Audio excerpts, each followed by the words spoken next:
Welcome, everybody. Thank you for joining us. I'm really delighted to see people joining us from all over the world. As I just said in the intro, I'm on a mission. We're on a mission with Opal that every child in every school has an amazing playtime every day, with no exceptions. I don't care if you're sporty, if you're non-sporty, if you're a boy, if you're a girl, if you're 4 years old, if you're 11-year-old. Every child should be having an amazing playtime every day. So when we're thinking about play, we use the Playworker's definition of play, and that is play is a process that is freely chosen by the child, that it's intrinsically motivated. The motivation to do whatever it is, if it's to get inside that blue barrel or get on top of it, the motivation to do it comes from the child. And the direction that the play takes is the direction provided by the child and not by the adult. So that's the Playworker's definition of play, and that is what we aspire to in the work that we do. And we hope that however you promote the play in schools, that you keep that definition at the heart of what you do. We are Opal. We are a eclectic group of people who all share the same passion for improving play in schools. And the Opal team is drawn from amazing experts, from lecturers in playwork to international clowns with PhDs in play, to play strategy people, to ex-teachers and head teachers. So we come from a range of backgrounds. The thing that we all share is this real dedication and passion and expertise in supporting schools to make play better and better and better. So the program that Opal provides is a kind of school improvement based program, really taking the idea that although play is freely chosen and a very loose thing, actually making it better in a school is quite a long process. It's quite a difficult process. It requires lots of thought and lots of care and lots of attention, which is why we're there to support schools on that transition, on that journey. And the organisation, from me developing it within a school improvement service in South Gloucestershire Council, to launching the not-for-profit Opal CIC in 2011, when I did 11 schools. I think this year we're going to be doing between 400 and 500 new schools every year. And that means that we've improved play already for over 500,000 children, which we're really delighted about. And they are Opal children. They are fantastic play experts. So as I say, this is our mission. This is probably my favourite Opal picture ever, because look at the faces of the adults and the children. That is what every playtime should feel like. Just a wonderful, joyful expression in every way, physically and emotionally and socially, just having the best time. And that's what we're aiming for with every school that we work with. Why should we do it? Why should us busy people and you busy people, whatever you're doing in a school, I'm sure you are busy, whether you're a senior leader or a teacher, it's not like we're all kicking around with nothing to do. Why should we bother? I think of us as being responsible for children's childhood.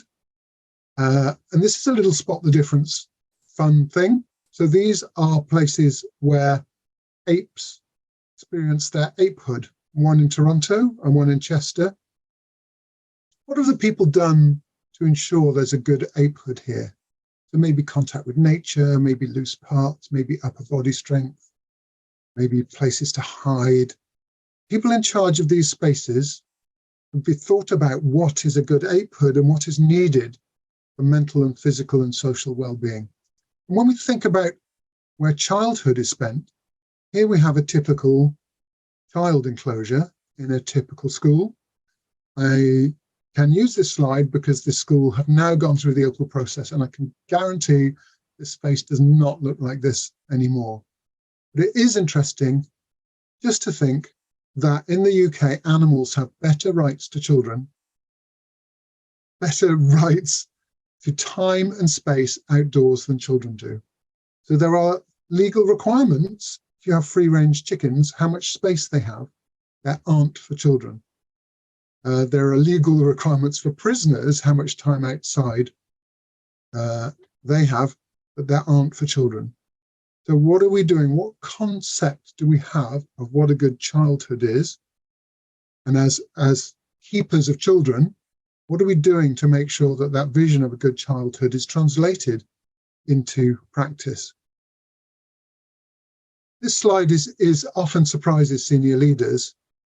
Out of 7 years at primary school, typically a UK child will spend 1.4 years at play. And really a challenge to you is to say, what other area of school life that takes 20% would not have a policy informing it, a vision, would not have a strategy, would not have reflected practice, would not have a body of professional knowledge imparted to the staff delivering it. There are 3 areas of school life that take 20% time, by the way: play, literacy, and maths. Those are the 3 areas. So a lot of time is spent. And the workforce delivering that 20% currently costs the UK £750 million every year. And what's the vision behind it? What's informing the practice of those people who are delivering 1 day a week of your school's delivery? That's what 20% is, 1 day a week. So where are the resources? Where's the planning? Informing what those people are doing for 1/5 of your school's delivery.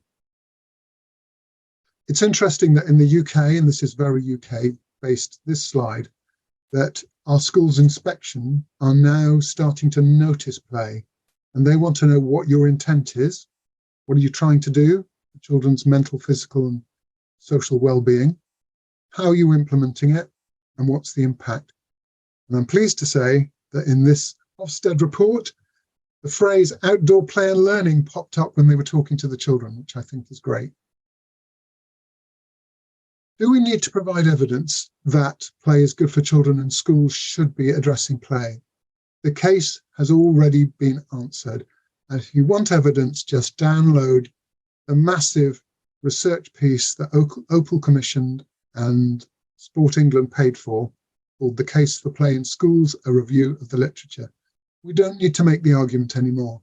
Should schools be doing play? The answer is, of course they should. And there's the evidence if you want it. So the Opal Program is really to enable schools to create a whole cultural change. The whole school community, addressing all 18 areas of development every school needs to address. We do an audit at the start, an audit at the end. And the aim is sustainable change. It's not a flash in the pan thing. We're not entertaining children. We don't work with children. We work with leaders to make sure that this area of school life is as thoroughly addressed as maths, literacy, child protection. For those of you that would like to access some of the benefits but can't because we're not providing the program in your country, your school, don't worry. Go on the Opal website, register, and there's a whole load of free resources you can access, including this amazing free Playwork course. Costs £65,000 to develop, and Sport England paid for it, and anybody can use it and learn about Playwork. So get on the site, register, and use the course, and download these free books as well.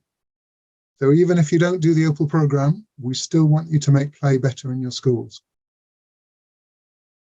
We are also in December launching a new CPD site called Opal College. And the idea of this is that once you become an Opal school, we will always provide you with continuing CPD to make sure you never fall back on your risk, you never fall back on your Playwork practice. And there also will be a visitor section where you can access things that aren't to do with the Opal's intellectual property, but are about play in schools. So we are founded in Playwork. We work to the 16 play types. If you don't know about the 16 play types, can't really provide fantastic play because they're the basis for understanding the complexity, the richness of children's play. So in conclusion, I would say that play isn't just important, I think it's essential to children's well-being and development, mentally, physically, and socially, and we cannot ignore it as part of good childhood. Most schools invest almost no time, money, leadership training in providing anything like sufficient, equal, or fair pay provision for their children.